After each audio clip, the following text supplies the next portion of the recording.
আসসালামু আলাইকুম প্রিয় দর্শক। অন্য মঞ্চের আলাপচারিতায় আপনাদের সকলকে আমন্ত্রণ জানাচ্ছি। সুপ্রিয় দর্শক শ্রোতা মণ্ডলী, আপনারা এই মুহূর্তে আমাকে যে যেখান থেকে দেখছেন এবং পরবর্তী যে যেখান থেকে দেখবেন, আপনাদের সকলকে জানাই আমার আন্তরিক অভিনন্দন এবং শুভেচ্ছা। অলরেডি ভারত অ্যাকশন শুরু করেছে, তার মানে ত্রিপুরার সীমান্তে কারফিউ জারি করেছে। এছাড়াও সিলেট সীমান্তবর্তী অঞ্চলেও রাত্রিকালীন কারফিউ জারি হয়েছিল। মানে এই জানুয়ারি মাসের যে কোনো মুহূর্তে সার্জিক্যাল স্ট্রাইক হওয়ার সম্ভাবনা আছে। গতকাল সারা দিনে 4টি ঘটনা ঘটেছে। যে ঘটনাগুলোর মধ্যে একটা হচ্ছে যে নরসিংদী পলাশ উপজেলার চরসিন্দুর বাজারে দুর্বৃত্তের হামলায় মণি চক্রবর্তী নামে এক হিন্দু মুদি ব্যবসায়ী নিহত। দ্বিতীয়ত, চট্টগ্রামে আরেক হিন্দু স্বর্ণ ব্যবসায়ীর কাছ থেকে 350 ভরি স্বর্ণ লুটপাট। এরপরে আবার আরেকজন মাছের বরফ কারখানার ব্যবসায়ী এবং তিনি একজন সাংবাদিকও তিনিও নিহত হয়েছেন দুর্বৃত্তের গুলি করে গলা কেটেছে সেও হিন্দু। এবং সবচেয়ে নৃশংস আরেকটি সেটা হচ্ছে যে হিন্দু এক বিধবা ভদ্র মহিলাকে গণধর্ষণের পরে চুল কেটে ভিডিও করে ভাইরাল করে দেওয়া হয়েছে অনলাইনে। এই ঘটনাগুলো গতকাল সারা দিনে ঘটেছে। 4টায় হিন্দু নির্যাতন, যেগুলো এই মুহূর্তে ভারতের জন্য হটকেক হয়ে গেছে। ভারতের জন্য হটকেক, আর আমাদের বাংলাদেশিদের জন্য দুর্ভাগ্য। যার কারণে আমি আপনারা হেডলাইন এবং ব্যানারে দেখেছেন যে আমি লিখছি যে যে কোনো সময় ঘটতে পারে বড় অঘটন, এবং অঘটনটা কিভাবে ঘটবে এবং কেন ঘটবে সেইটার মূল সারমর্ম আমি আপনাদেরকে বিস্তারিত বর্ণনা করছি। কারণ এই অঘটনের যে কোনো মুহূর্তে, মানে এই মাসের ভেতর যে কোনো মুহূর্তে শুরু হয়ে যেতে পারে সার্জিক্যাল স্ট্রাইক, এবং এটা যে কোনো মুহূর্তে হতে পারে, এটা গ্যারেন্টি রাখতে পারেন। শুধু যে 4টা হিন্দু, আজকে 3জন হিন্দু ভদ্রলোক মারা গেলেন এবং একজন হিন্দু ভদ্র মহিলা গণধর্ষণ হয়েছেন, সেটার উপর না।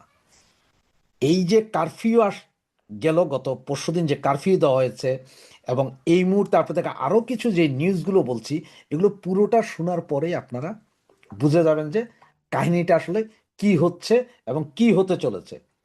এটা বুঝতে মনে হয় আপনাদের তখন আর কষ্ট হবে না। তো আপনারা যারা সাবস্ক্রাইব করেছেন আমাকে এই পর্যন্ত, তাদের সকলকে ধন্যবাদ। সাবস্ক্রাইব করে আমাদের এই কথাগুলোকে সারা বাংলাদেশে ছড়িয়ে দেওয়ার ব্যবস্থা করুন। আরও সাবস্ক্রাইব করুন প্লিজ। পরবর্তী আজকে যেই জন্য আবার আরেক রকম ভিডিও, যেটা যে কোনো মুহূর্তে অঘটনটা কি ঘটছে জানেন? বাংলাদেশ এবং ভারতের সীমান্তে আসাম এবং ত্রিপুরা এই দুই রাজ্যে 11 জন জঙ্গি ধরা হয়েছে। আর এই জঙ্গি যারা, মানে ভারত সীমান্তের কাছে যে জঙ্গি, এরা হচ্ছে যে ইসলামী ইমাম মাহমুদ কাফেলার একটি অংশ। এটা ইমাম মাহমুদ কাফেলাটার প্রতিষ্ঠা কিন্তু বাংলাদেশে হয়েছে 2023 সালে। এই ইমাম মাহমুদ কাফেলার অনেককে ধরা হয়েছিল বাংলাদেশে, এবং সেই জঙ্গি সংগঠনেরই 11 জন বর্তমানে ভারতের ত্রিপুরা এবং আসাম রাজ্যে ধরছে। তো ভারত বাংলাদেশ সীমান্তের চতুর্দিকে নিরাপত্তা বলয় অলরেডি তৈরি করেছে ভারতের বিভিন্ন অঞ্চলের গোয়েন্দারা, প্রশাসনিক যে কর্মকর্তারা আছে, এরা কিন্তু সার্বক্ষণিক চোখ রাখছিল। আর এই চোখ রাখার কারণেই এই নতুন জঙ্গি কাঠামো, যেটা মানে ইমাম মাহমুদ কাফেলা, এই কাফেলার আপনার 11 জনকে বিএসএফ ধরছে, এবং বিএসএফ সরাসরি তথ্য উপাত্ত এবং গোয়েন্দা রিপোর্টের ভিত্তিতে এই 11 জনকে ধরছে, এবং 11 জনকে ধরার সাথে সাথে এটা বাংলাদেশের সরকারকে জানানো হয়েছে রাতেই।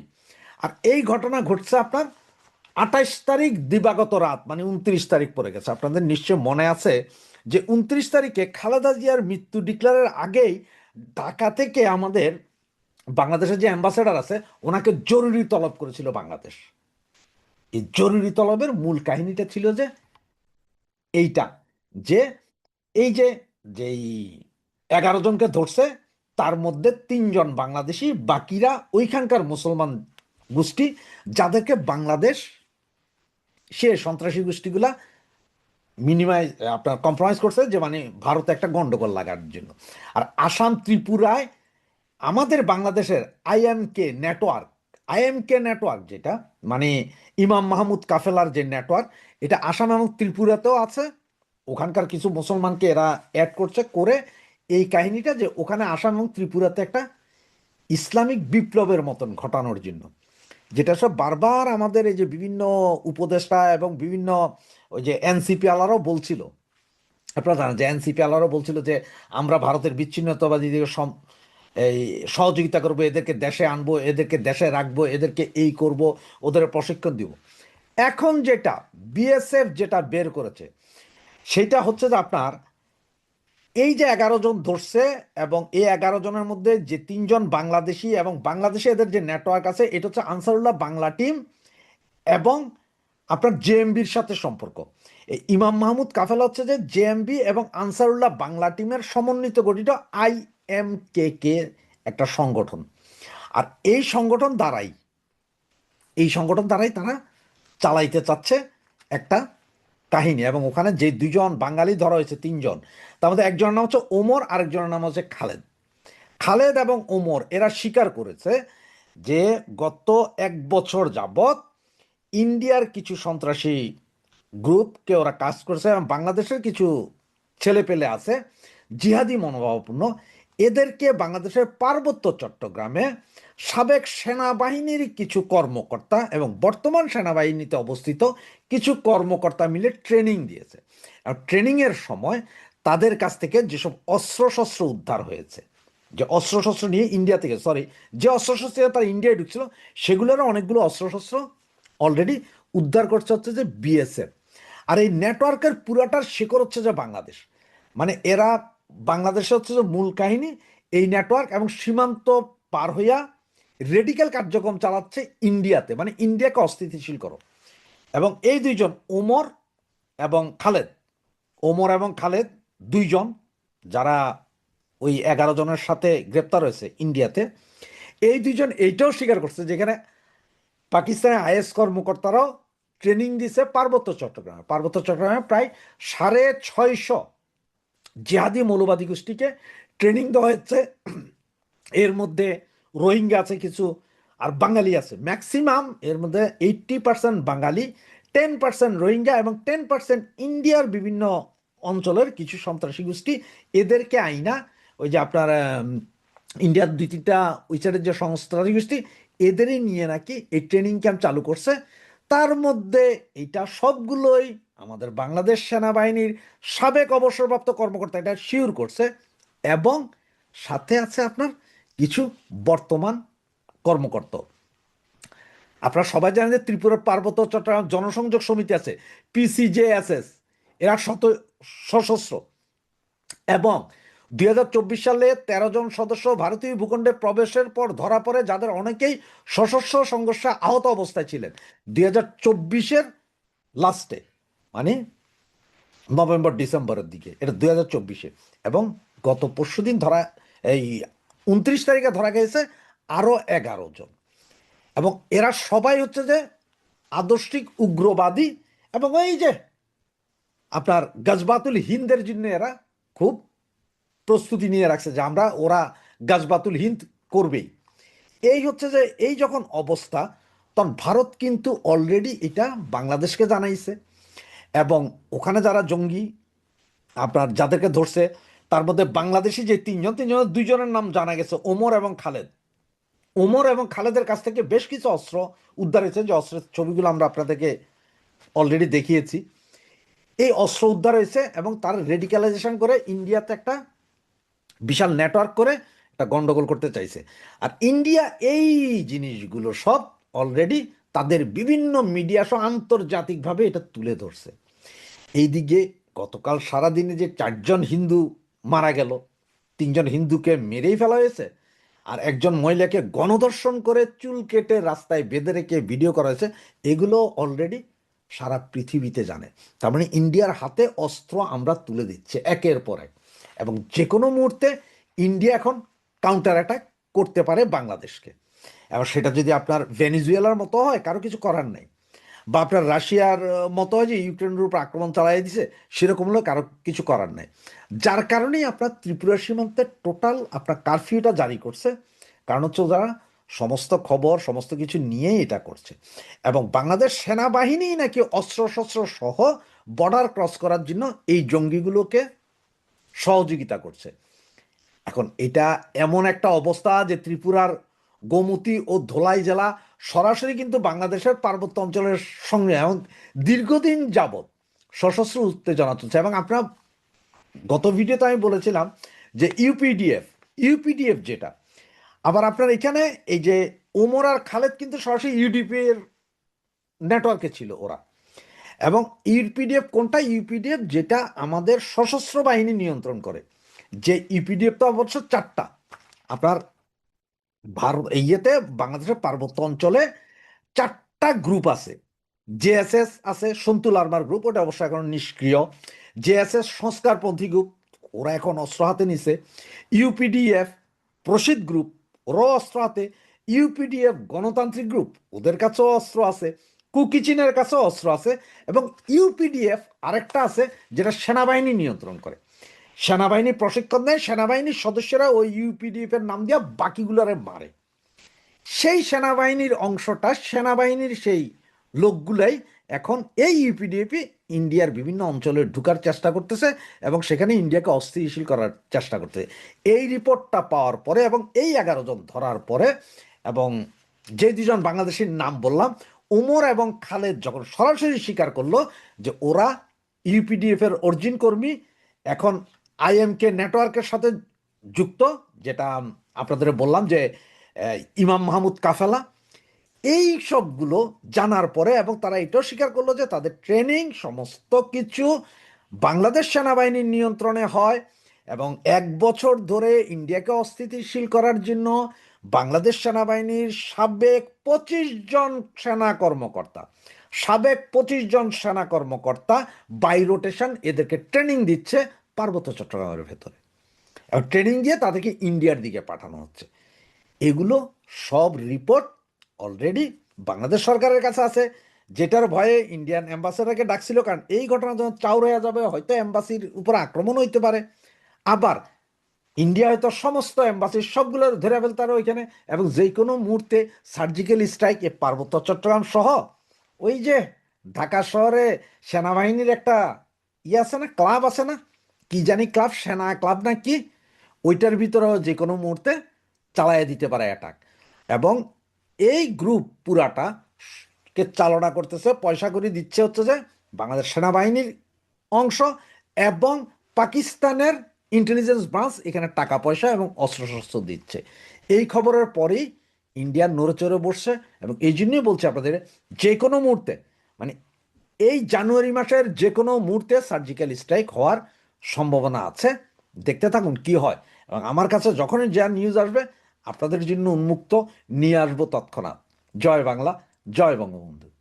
নিয়ন্ত্রিত নির্বাচনের প্রাথমিক পর্বে দেখা যাচ্ছে তুগলকি কারবার।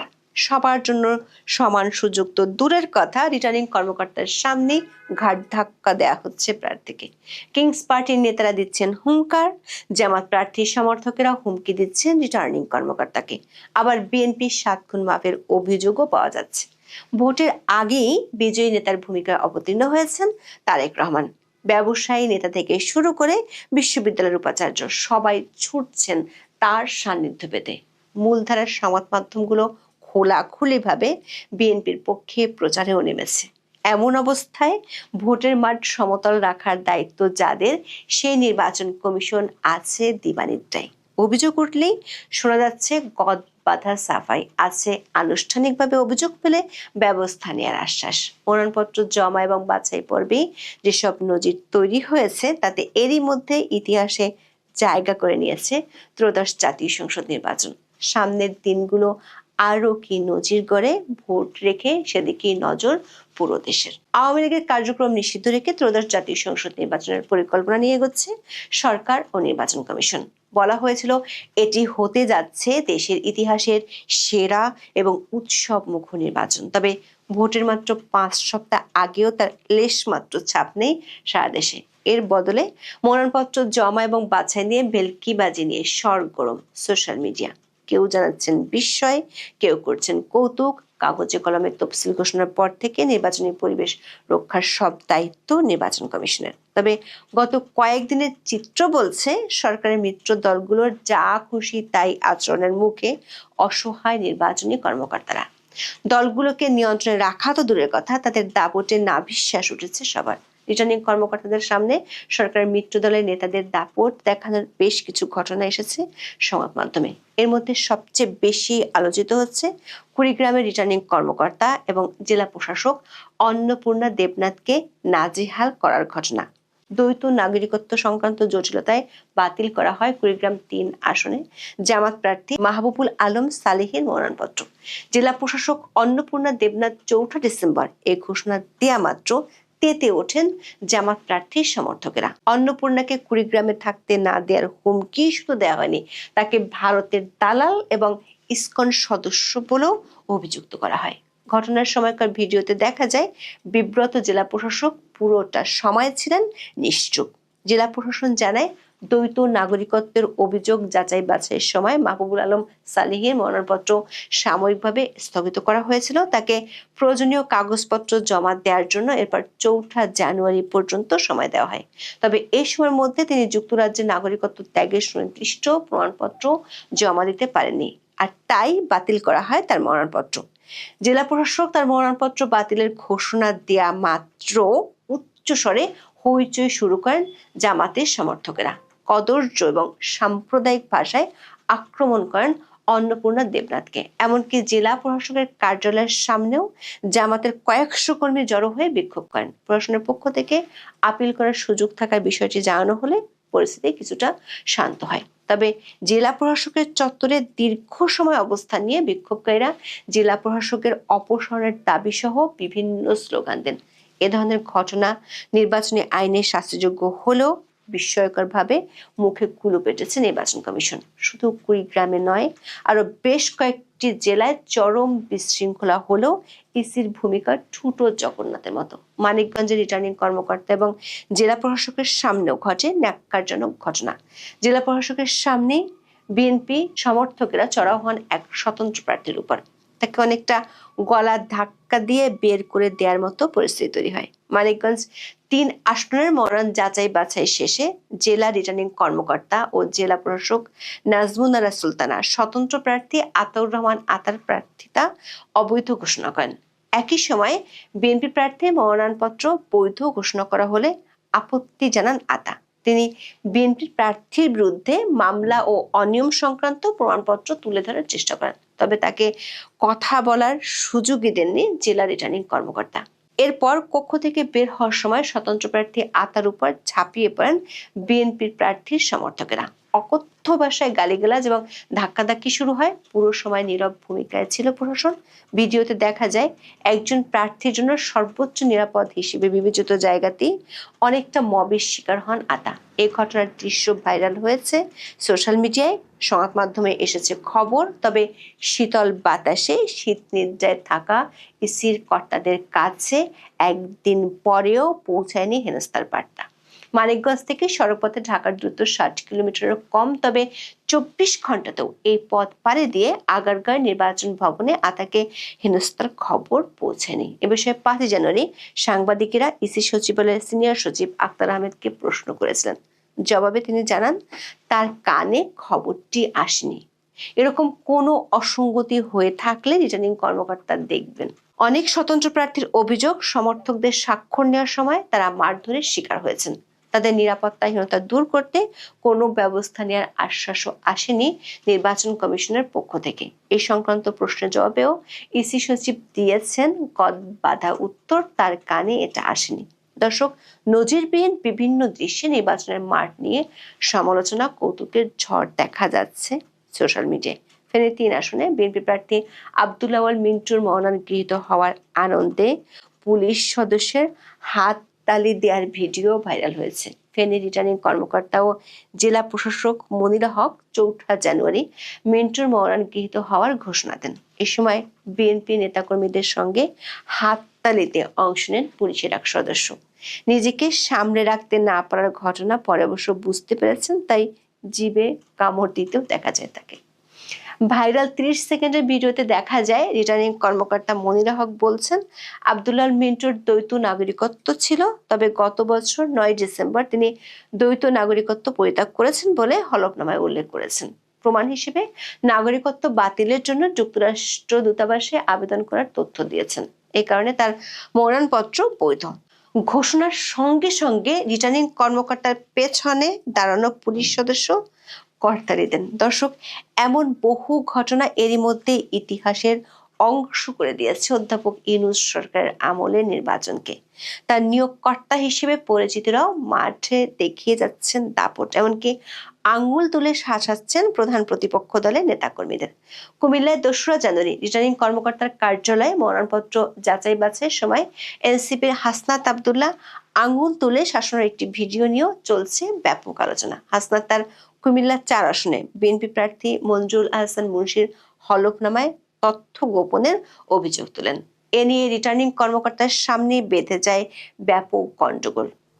এক পর্যায়ে রক্তচক্ষু হাসনাতকে আঙ্গুল তুলে শাসাতেও দেখা যায়। রিটার্নিং কর্মকর্তা মোহাম্মদ রেজা হাসান এক পর্যায়ে নিয়ম অনুযায়ী আইনি প্রক্রিয়া অনুসরণ করে অভিযোগ করতে বলেন, তবে যাচাই বাছাই শেষে দুজনেরই মনোনয়নপত্র বৈধ ঘোষণা করা হয়।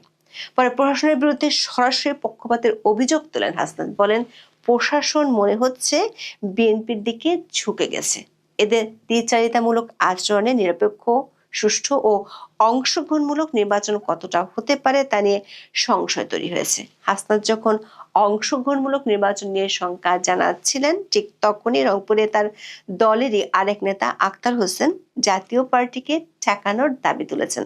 রংপুর 4 আসনের মনোনয়নপত্র যাচাই বাছাইয়ের সময় তিনি জাপা প্রার্থীর বিরুদ্ধে তোলপাড় শুরু করেন। রিটার্নিং কর্মকর্তার কার্যালয়ে শুরু হয় তুমুল হট্টগোল ও চিৎকার। রংপুর 4 আসনে আক্তারের পাশাপাশি জাতীয় পার্টির প্রার্থী হয়েছেন মাহবুবুর রহমান। রিটার্নিং কর্মকর্তা মাহবুবের মনোনয়নপত্র বৈধ ঘোষণা করা মাত্র তোপে ফেটে পড়েন আক্তার ও তার সমর্থকেরা। চেয়ার থেকে দাঁড়িয়ে জাতীয় পার্টির প্রার্থীকে স্বৈরাচারের দোসর বলে চিৎকার শুরু করেন। আক্তারের দাবি, জাতীয় পার্টিকে নির্বাচনে লড়ার সুযোগ দেওয়া যাবে না। ঢাকায় 4 ডিসেম্বরও একই দাবি তুলে বলেন, যে জাতীয় পার্টি স্বৈরাচার তৈরি করেছে তারা যেন কোনোভাবে নির্বাচনে অংশ নিতে না পারে। জাতীয় পার্টিকে নির্বাচন করতে দেওয়া মানে স্বৈরাচারকে পুনর্বাসনের জন্য সুযোগ করে দেওয়া। সব মিলিয়ে নির্বাচনের প্রাথমিক পর্বে যে যার মতো গায়ের জোরে মাঠের নিয়ম ঠিক করে দিচ্ছেন।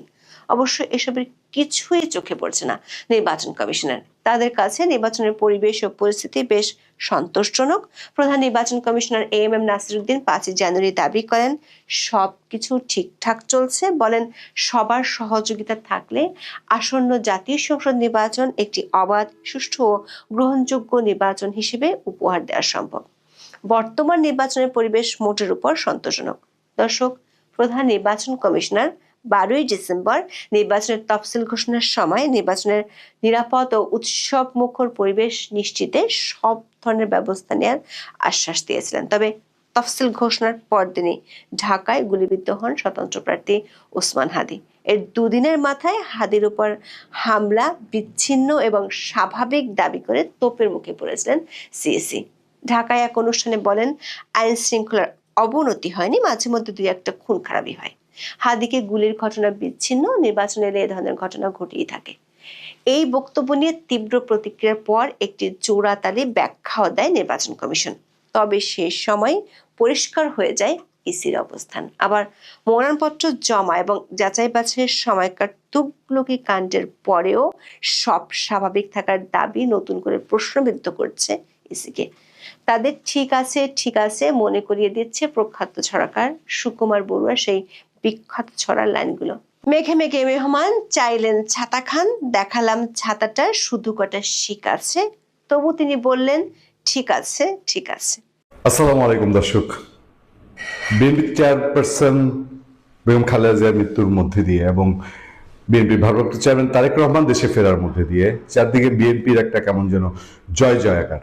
ধরুন নির্বাচনের ধারা একতরফামূলক, আগে আওয়ামী লীগের ঘরানার লোকজন ইলেকশন করেছে, এবার বিএনপির ঘরানার লোকজন ইলেকশন করছে। মানে আওয়ামী লীগ বৃহত্তর জোট করলে যা হতো তাদের নিয়ে তারা থাকতো, বিএনপি বৃহত্তর জোট করলে যারা হয় সেই তারা এখন ইলেকশন করছে। কিন্তু এর মধ্যে দিয়েও ইন্ডিভিজুয়ালি যদি বলেন তাহলে তারেক রহমান দেশে ফেরার মধ্যে দিয়ে সবকিছুই তারেক রহমানের কন্ট্রোলে, কপচারে, এবং যেটা অনেকটা পরোক্ষভাবে বিএনপি দেশ চালাচ্ছিল এরকম একটা সিচুয়েশন, সেটা আরো প্রকোপ ধারণ করেছে।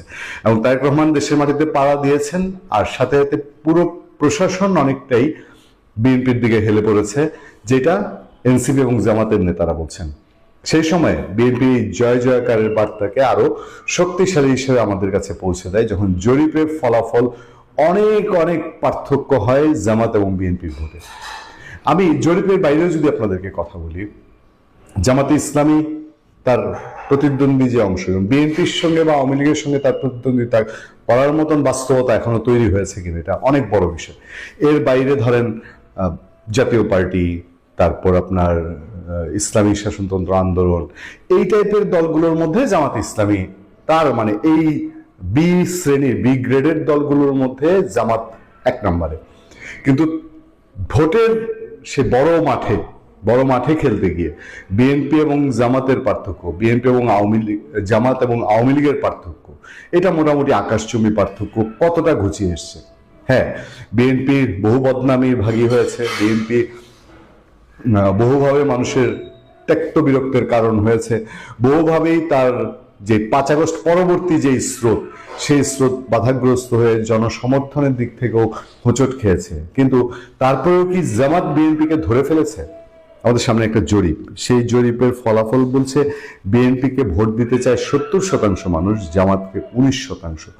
মানে পার্থক্যটা এখানে প্রায় 50%। এবং বাস্তবতার নিরিখে এটা মিলে যায় কিনা, আসন্ন ত্রয়োদশ জাতীয় সংসদ নির্বাচনে দেশের 70% মানুষ বিএনপিকে ভোট দিতে চায় বলে এক জরিপ প্রতিবেদন উঠে এসেছে। এই জায়গাটা একটু দ্বিমত করি আমি। দেশের 70% মানুষ বলতে মানে যারা ভোট দিতে চায়, এই যে বিএনপি জোটের যে মানুষ তাদের মধ্যে 70%। কিন্তু এবার যারা ভোট দিবেন, মানে এতদিন যারা ভোট দিতে বঞ্চিত ছিলেন তারা এবার ভোট দিবেন, আর এতদিন যারা ভোট দিয়েছেন এত বছর তারা এখন ভোটের বাইরে থাকবেন। ব্যাপারটা অনেকটা এরকম না? অন্যদিকে জামাতে ইসলামীর পক্ষে জনমত পাওয়া গেছে 19%। বেসরকারি উন্নয়ন সংস্থা eminence associates for social development EASD পরিচালিত জনমত জরিপে এই তথ্য উঠে এসেছে।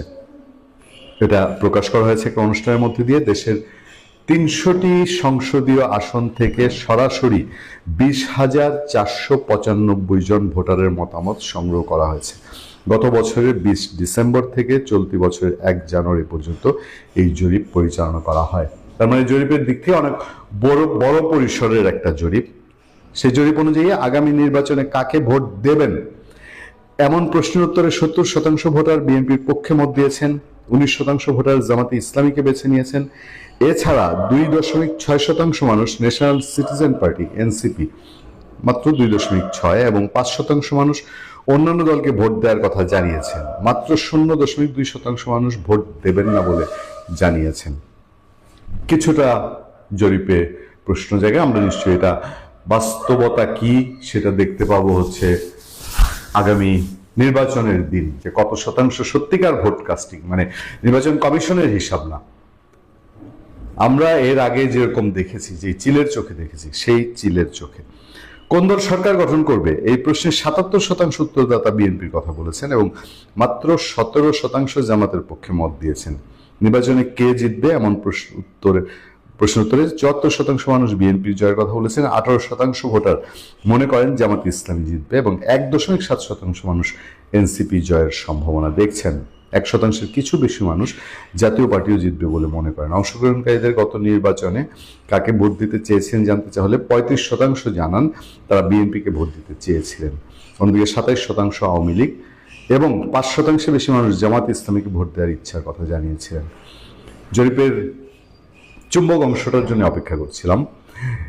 গত নির্বাচন যদি ফেয়ার নির্বাচন হতো, মানে 24-এর নির্বাচন যদি ফেয়ার নির্বাচন হতো, বিএনপিকে ভোট দিতে চেয়েছিলেন 35% মানুষ, কোনো দ্বিধা নেই, বিশ্বাস করতে কোনো দ্বিধা নেই।